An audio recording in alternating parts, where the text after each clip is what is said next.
Hey everyone, today we're looking at the perks of DbD history that were truly broken. We'll be looking at some of the most ridiculously powerful perks that have existed over the years. Let's get into it. Mettle of Man was a perk introduced with the largely forgotten Ash Williams in patch 2.6.3 or April 2019. Ash had some really terrible perks in Flip Flop and Buckle Up, with his one outstanding one being Mettle of Man, his only good perk. A very unique perk that lets you take 3 hits before going down instead of 2.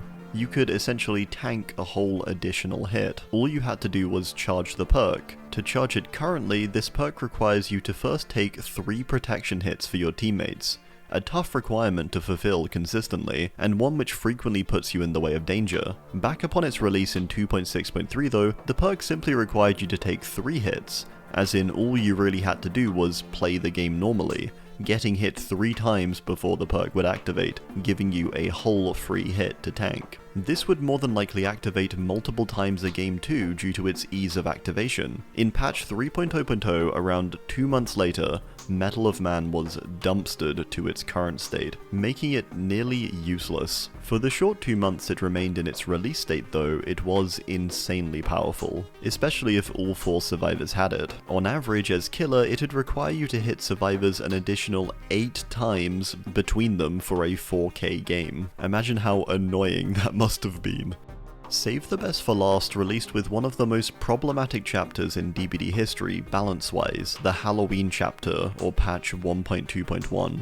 One of the problematic perks of this chapter was Save the Best for Last. The core of this perk is providing you a quicker cooldown animation after hitting a survivor, with this speed increasing for each hit, up to 8 stacks or tokens. The only way to lose stacks currently is by damaging the Obsession, in which you lose 2. In its original version though, there were no stacks, or tokens.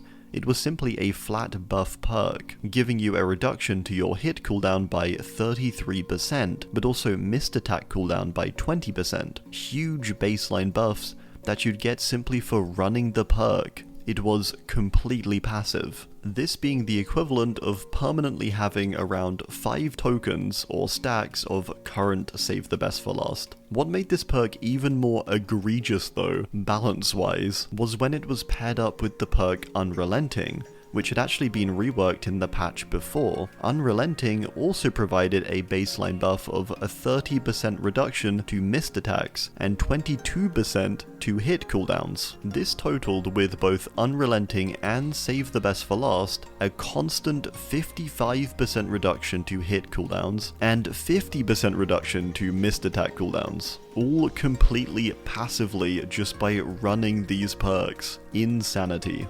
Object of Obsession released with Lori, also in the problematic Halloween 1.2.1 patch. This perk had insane potential. Where now it's more of a general killer tracking tool, back then it was far more oppressive and frustrating to face as killer. The perk allows you to simply see the killer if you looked in their direction and were within a 72 meter range. That's right, you could just see them the whole time. This allowed you essentially a live ping of the killer's location, removing a ton of their pressure, especially if you were queued as a team. You could give your teammates head starts in chase, calling out where the killer was going exactly. It was a bit of a dice roll though, as every time you saw the killer's aura, they'd also see yours. That was sort of the downside to the perk. This applied to all auras too, so high risk but certainly high reward. This perk could be insanely powerful in a coordinated team.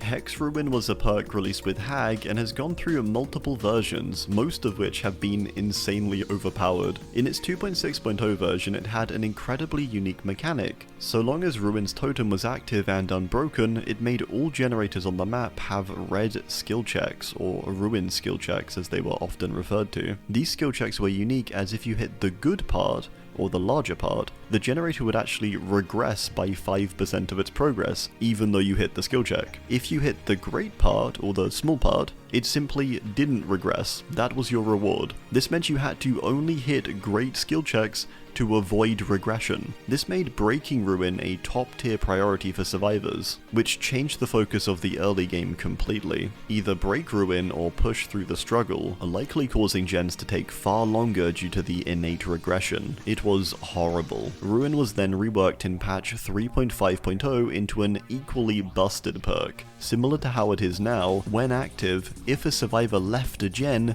it would start regressing. Currently it does this at the usual 100% regression rate, but back then this was doubled to 200%. This absolutely shredded the gens. In what was meant to be a side grade or rework to the perk, it ended up debatably being a buff to a perk that was already incredibly strong.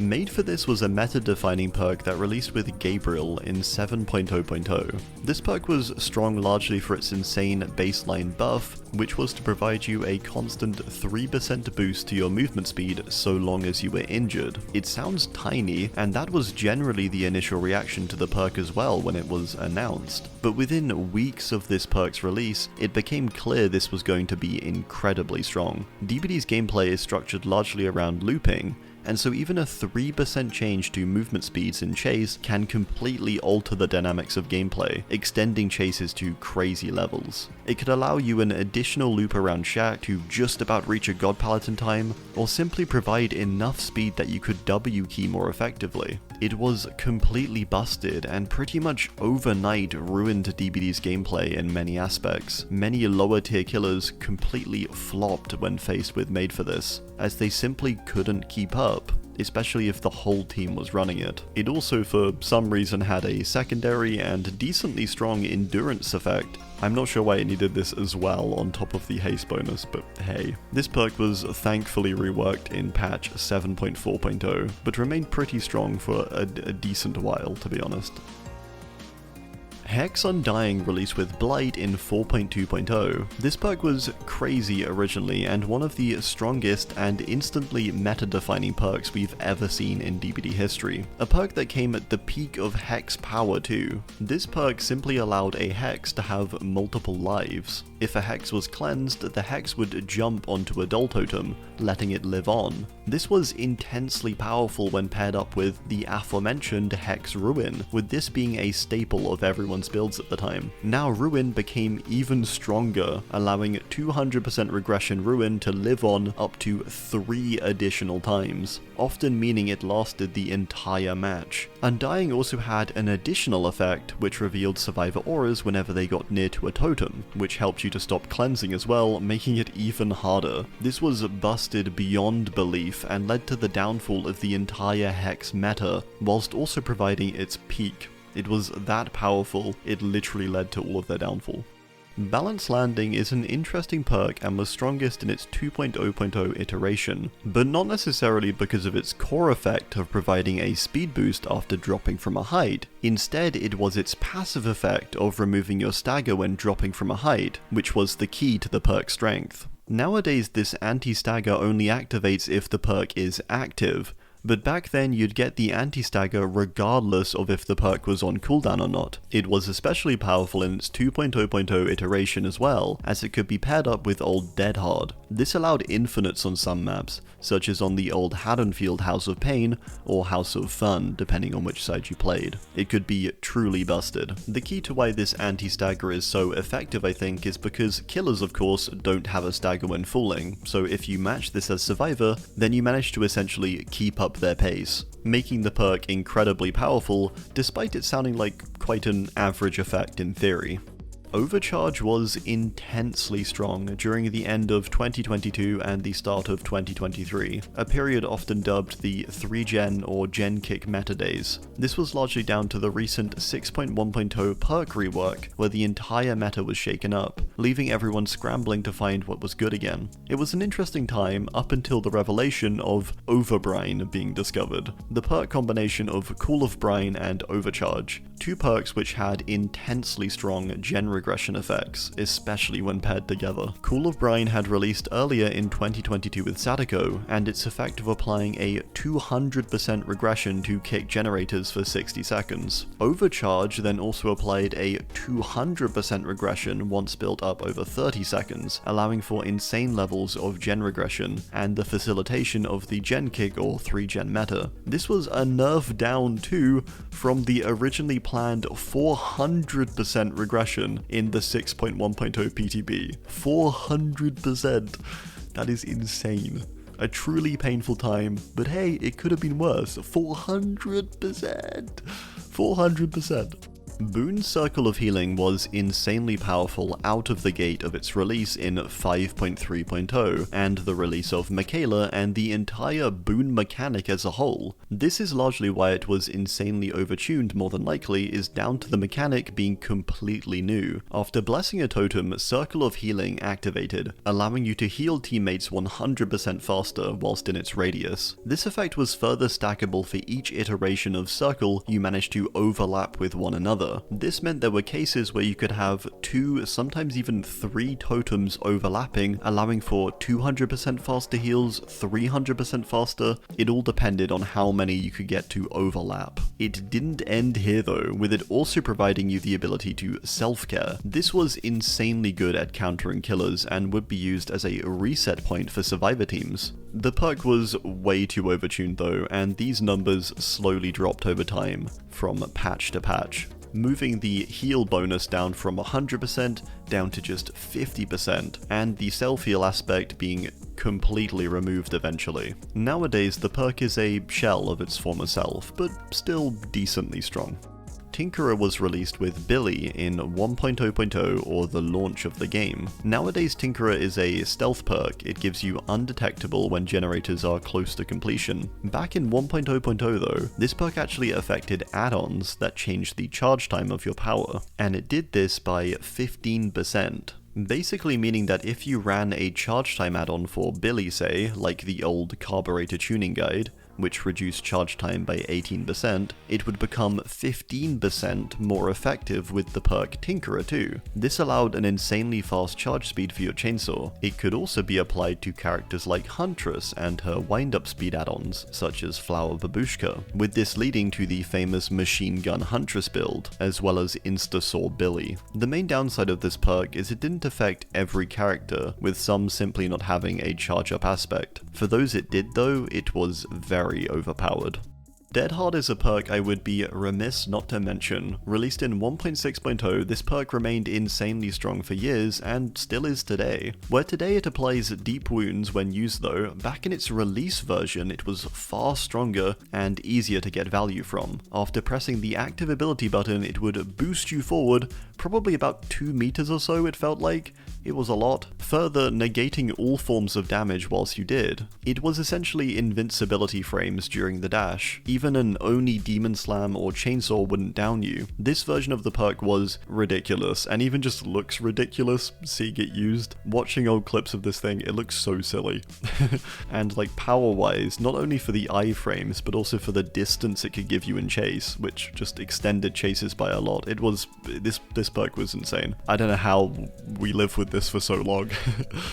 Ultimate Weapon was a perk added with the Xenomorph in patch 7.2.0. It was maybe the best tracking perk for killer that the game has ever seen. Its effect was simple and activated after opening a locker, interestingly. After doing so, for the next 30 seconds, any survivor who entered your terror radius would scream, and also suffer from blindness. This was incredible information. The scream was the main benefit though, and was good specifically as it allowed on-the-go information. It was particularly powerful on high mobility characters like Nurse, Blight or Wesker, as these characters could open a locker, then quickly traverse a map and reveal just about everyone, and with a pinpoint location. It was basically impossible to avoid too, unlike aura perks, as it made you scream instead. Therefore the core counter was either getting into a locker or running Calm Spirit, two things which are not particularly viable for every game. The perk was noticed for its incredible power by the devs and was subsequently nerfed in 7.7.0. A bit too much, I'd say, initially, being stripped of its scream effect entirely and providing a far weaker alternative. Nowadays it's not too bad, but nowhere near the power it used to be.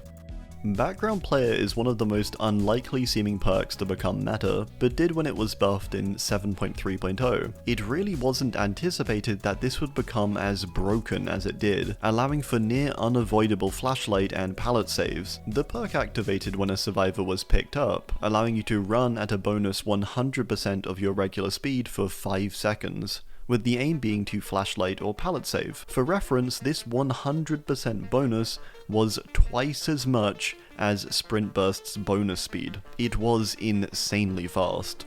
and this meant it was hard as killer to avoid it, as survivors could literally come flying into your vision within that 5-second window, and you couldn't do anything about it, or really even anticipate it or see them beforehand. A really busted perk.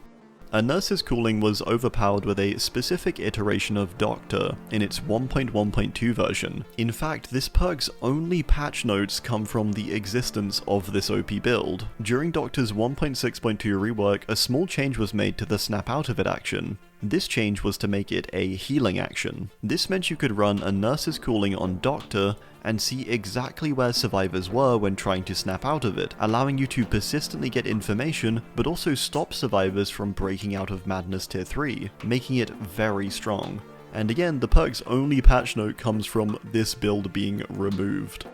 Decisive Strike is another perk we have to mention, strongest probably in its 1.2.1 iteration. This perk simply allowed you to stab the killer and get free, applying a 5-second stun whenever you were picked up for the first time. Yeah, originally you didn't even need to be hooked for this perk to work, or tunneled or anything like that. It just let you stab the killer for free and get free the first time you got picked up. Kind of hilarious how busted that is. Then again, it's worth considering this was a time when you could use Moris immediately after downing someone. You didn't need to hook them at all either, so.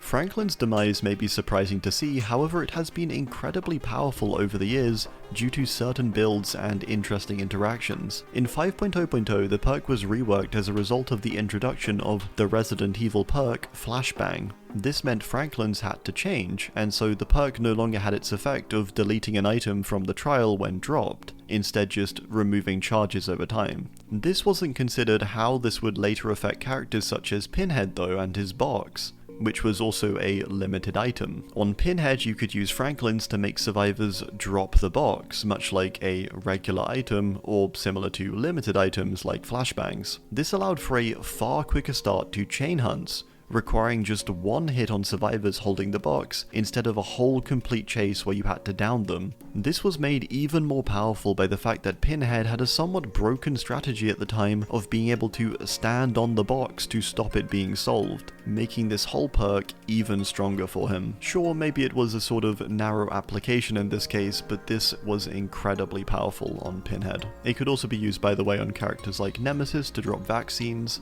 characters like Wesker to drop the spray cans, all of that stuff too. Boil Over was an interesting case of a perk suddenly becoming powerful with a rework, and one which no one expected. This occurred in patch 5.5.0.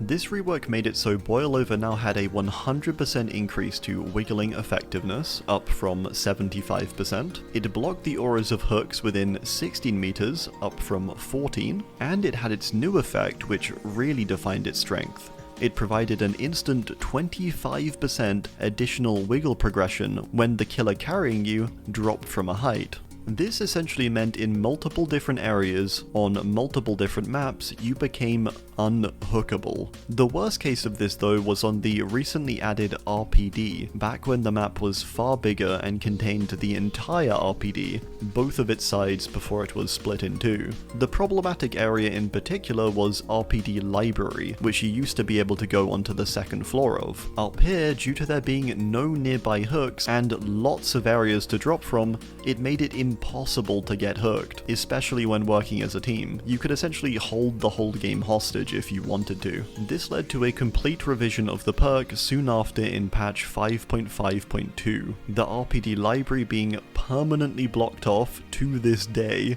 and likely a contributor to RPD being reworked in its entirety. This perk had a huge effect, the power of some slightly overtuned numbers.